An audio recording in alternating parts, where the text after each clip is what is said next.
Welcome to The Way Left, another podcast. I think this one's going to be named The Orange Ass Clowns Apocalypse or The Orange Trump's Apocalypse. I know we talk about Trump a lot. There's a lot to be talked about when you talk about the president. It's the most powerful man in the world, which is scary when we talk about the Orange Ass Clown or the Orange Mad King.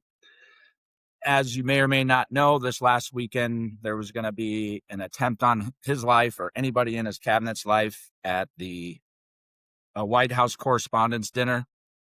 The funny thing is, why would anybody that's a journalist or in the White House Correspondents or anybody that's in media other than Fox and Newsmax and any right-wing propaganda site want to invite? So they invited as the special guest Donald Trump to this. The man who has thrown them under the bus, sued CBS, sued ABC, did an inside deal basically with Warner Brothers and Paramount, David Ellison and Larry Ellison being funders of Trump. That being said, they captured the guy. Violence begets violence, easy accessibility to guns, social media.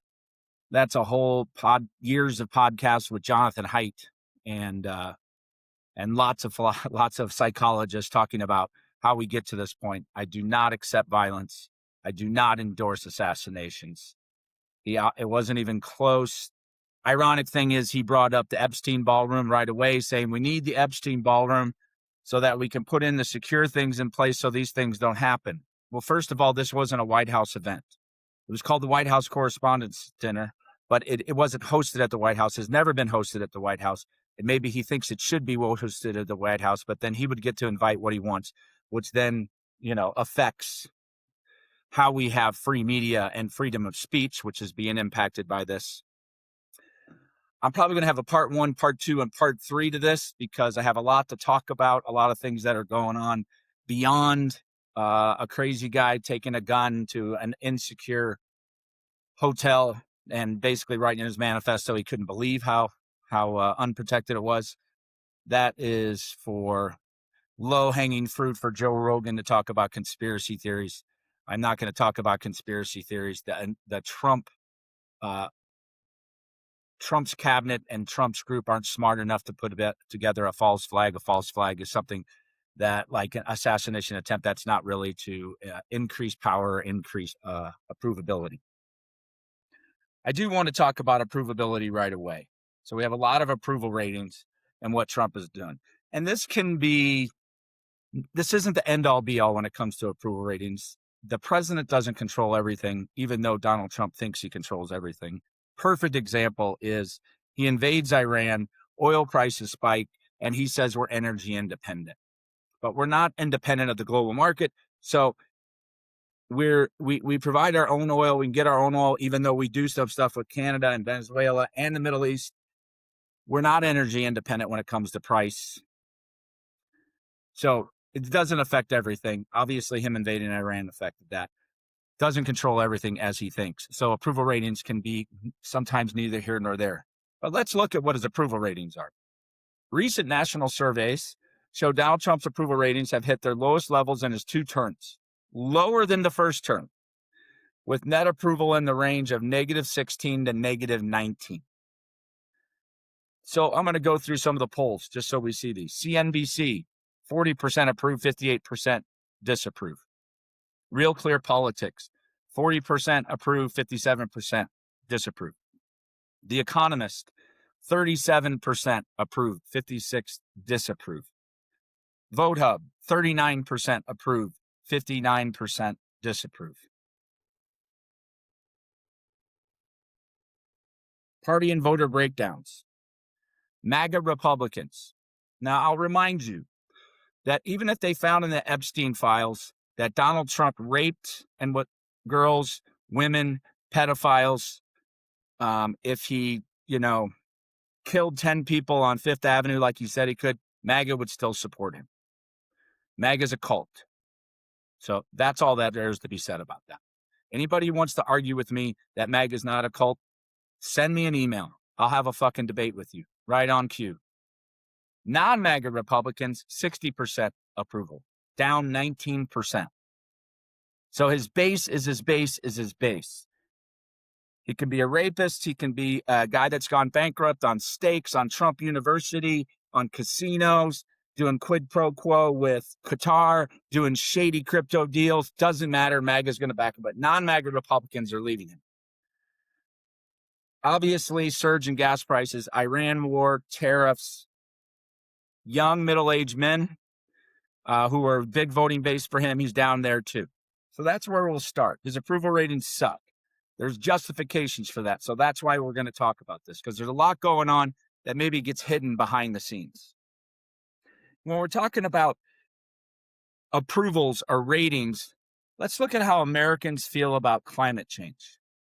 Now, let me make a certain point about climate change or global warming. First thing is, we know, let me give you a similar situation. In the 70s, cigarettes, there was a fight by the Southern Democrats because the Southern Democrats and some Republicans represented big tobacco, Tobacco Road, the tobacco industry. And they fought against nicotine being addictive and cigarettes causing cancer. We all know both are true. We've known it for years. They did cancer studies in the 50s. They knew it, but they fought against it for political purposes only. And then one day, they were like, oh, of course it causes cancer. I mean, shit. I mean, of course it does, right? Like, they didn't ever say that it did. It's kind of a MAGA principle or a authoritarian principle from the left or the right. Oh, of course they did. Of course it caused cancer. We have the same thing with climate change. In the 70s, the Rockefellers sued, in the 70s, the Exxon put together a scientific study that basically assessed what the damage would be with the carbon going in the atmosphere and basically projected pretty accurately over the next 40 years, 40 to 50 years, what would happen to the climate, what would happen to Celsius degrees, what would happen across the board. Rockefellers, who John Rockefeller, the founder of Standard Oil, which became Exxon, their family, who was still involved with the stocks, sued Exxon to release it. They released it.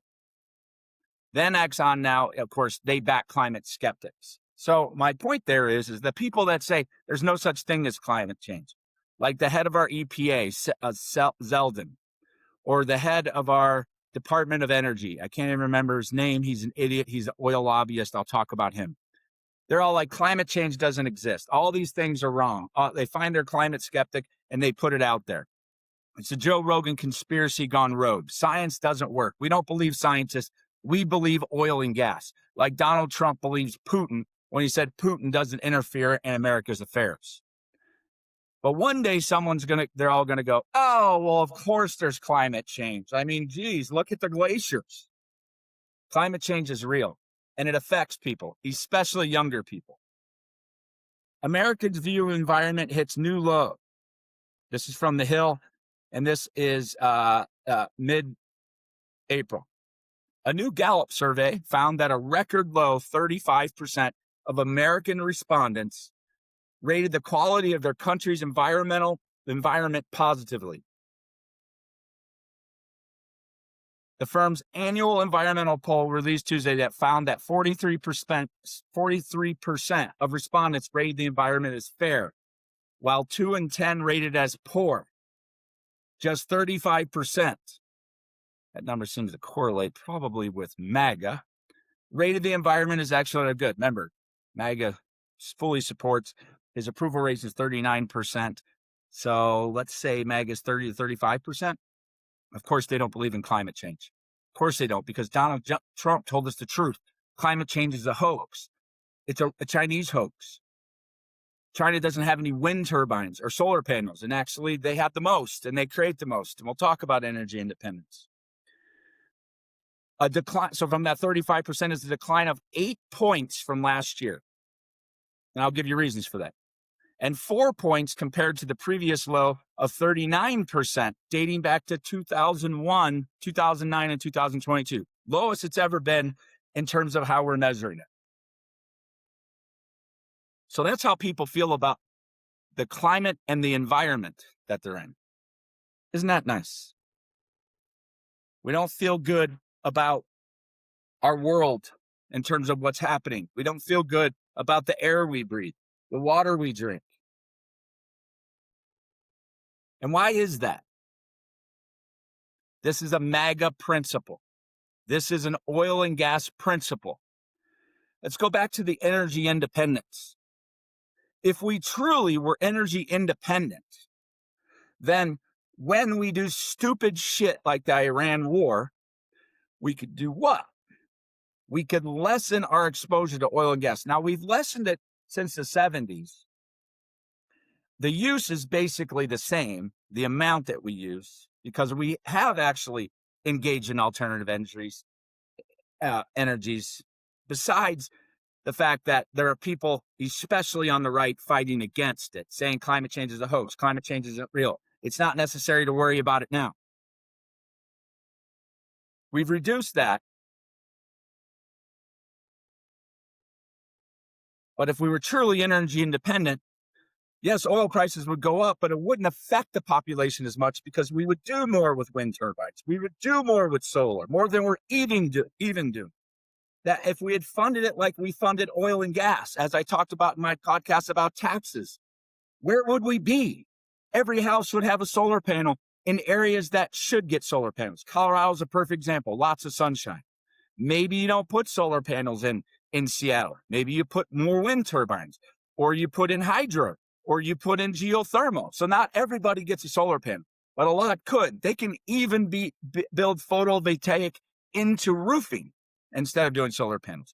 Little wind turbines in your backyard in Seattle because the wind blows more. But no, we're not truly energy independent. We might be on oil and gas, but we're not. So when the gas prices go up, when the barrel goes from 60 to 110, it has a huge impact on the U.S. and the world. Less on the U.S. because we have a lot of energy, oil and gas, but still has a huge impact. People are paying between $4 and $7 a gallon. So why do people feel bad about the environment, besides the fact that gas went? The Trump administration just fired everybody on the National Science Board. So authoritarianism fights against science. They want singular energy so they can control it. Think Gaddafi in Libya, oil. Think the Middle Eastern oligarchs, monarchies, oil. Iran, oil. Think Russia, oil. Think China, not oil. It's everything. Hydro, wind, and solar. They are the leaders by far. And they also have oil and gas. Trump administration fires entire National Science Board. This is from Reuters. The independent board was established in 1950 to guide the governance of the National Science Foundation and to advise the president and the Congress on policies about science and engineering. So he fired them all. He's got to get rid of all of them because what he doesn't need, what MAGA and Project 2025 don't need, is advice from an independent board on fucking science and engineering. No, they don't need that. Why would they need that? Why do people feel bad about the climate and the environment? Because shit like this. Trump has put pressure on independent institutions. He's making those by installing what? Loyalists, yes men, pledge. 2020 election was rigged. Climate change is a Chinese hoax. Sycophants. So he doesn't necessarily want to get rid of the institution. He just wants that institution to be like Orban did in Hungary for 16 years, and thank God he's out, is to put in sycophants, to deny science, to deny secularism, build in Christianity into your government. They say, yes, all 22 current members of National Science Board were terminated on Friday, effective immediately. No reason was given. Gill, who works at the Information Sciences Institute of the University of Southern California, said, no reason. We know the reason. Loyalists and sycophants. Gets rid of the Science Board. That's been a part of it since 1950 with 6-year terms. Gets rid of it and he's going to fill it with sycophants. Climate change deniers. Complete idiots. when it comes to the environment, water. So why else are people feeling terrible about the environment? Now, I could go through all the things. The EPA, Trump is going to grant basically pardons or immunity to 50 companies that have created toxic chemicals. Now, I'm not saying all of them did it, knowing exactly the effects. And I'm not saying all of them are complicit or nefarious or felonious, but to universally blanket coverage that. And then the EPA starts introducing these things back, meaning, hey, we need some of those chemicals, so let's just go ahead and bring them back. Because what we don't care about is science and the climate and the environment. Trump's administration, now I'll finish on the environment thing. I can have, and in the future, I will have a full podcast again on the environment, maybe in 3 parts. Again, I'm not the expert, I just read. I don't know everything, and I don't want to know everything. I have an opinion, but I base those opinions on readings and other people's knowledge and my own knowledge. But being a climate change denier is not based on knowledge. It's a flat earther methodology. The moon doesn't exist. It's the same people that said cigarettes don't cause cancer. Alcohol every day is good for you. Doesn't affect your liver. Sitting out in the sun without sunscreen is not bad for you. Dum-da-dum-dum. Science is not true. It is always evolving. But it's closer to the truth than a bunch of fucking loyalist sycophants for anybody, whether that be the left, the right, for Orban, for Putin, for fucking Trump, for Hillary Clinton, for anybody. Trump, again, pays offshore wind operators to walk away from leases. So we had leases that were put in place where they could build new wind farms off the East Coast. So the Department of Interior Secretary Doug Burgum, who is an oil and gas, so reminder, Zeldin for the EPA's oil and gas, the head of the Department of Energy, oil and gas, the guy that does the interior oil and gas. Does that sound independent? Does that sound plural? So they have paid $2 billion for them not to continue their leases, saying they're saving money because, as Trump says, wind is not good energy. This is their philosophy. Their philosophy is if we control the one means, oil and gas, we have more power. Ann Applebaum and Tim Snyder talk about this. Their books are on my website, thewayleft.com. 2 authors that talk about Road to Authoritarianism. They also have the 14 steps to fascism. They're related. We don't want, if we centralize our energy, it's easier to control. Look at the people that are making money off oil and gas right now. They're the same people that run the companies that put out the studies that said climate change exists and now deny it and say the scientists were wrong that they hired internally. Hypocrites, liars, sycophants. So we're paying off to not have more wind projects because we don't want true energy independence. We want control of the means. Oil and gas. Okay, so I went off on a little environmental thing here. I went off on what's happening, what people are feeling. Trump's approval rating shit in the bed, except with MAGA. Climate skepticism only exists with 35% say the environment is great. Seems to correlate with MAGA numbers. If you're a climate denier, if you're a climate skeptic, read. Just read. God, it's so easy. It's so easy to see. It's so easy. And if you just want to keep on being a conspiracy theorist, then go listen to fucking Joe Rogan talk about Winston Churchill being worse than Hitler. What I'm tired of is the boomers, and I'm an X, so maybe boomers and X generations that come from the right, that are on the right, that actually now transition to the left with podcasts like David Frum's or Charlie Sykes or The Bulwark. They're not all boomers and X, but they had that philosophy. They fought in wars. Boomers, basically, Vietnam, X, Iraq, twice, Afghanistan. So they've all earned their right to have opinions. Their opinion is, especially starting with Reagan, with boomers, their opinion is that everybody's free riding. But let's think about what the boomers got and X got, generations. What did we get out of our commitment to work, out of our commitment to defend our country, even in wars like Vietnam War, disaster. Second Iraq War, disaster. Afghanistan War, disaster. And now we're into another disaster, Iran. But that being said, boomers got the benefits of what? A progressive socialist platform called the New Deal by FDR, which did what?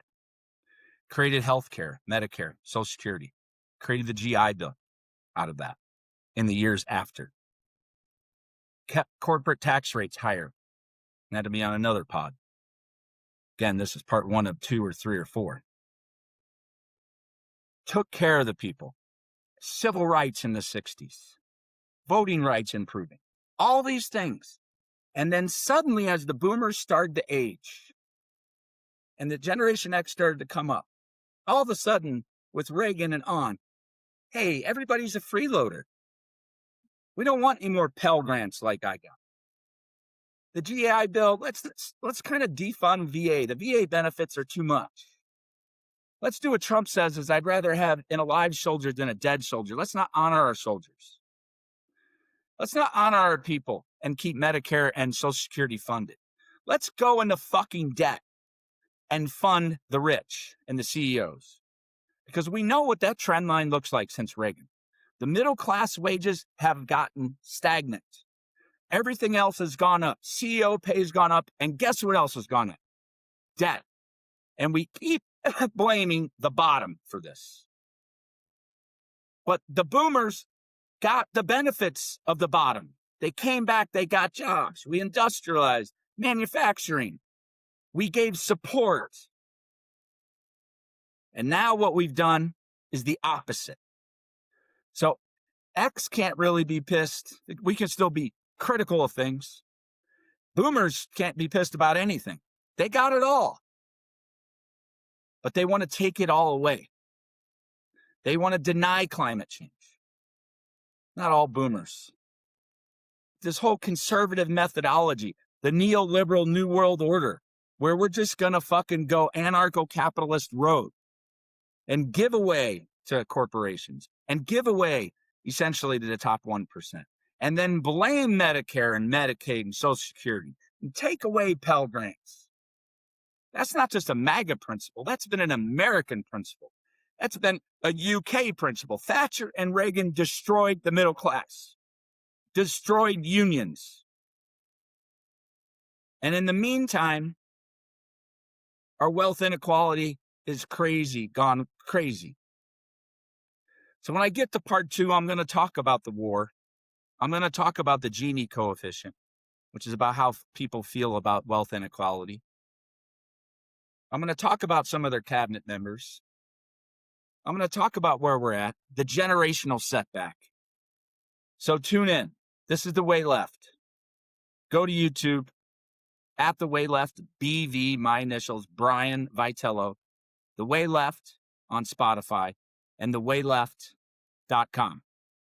Check it out. Follow, bitch, moan, learn, read some books off the website, and listen in for the next podcast. Thank you for listening.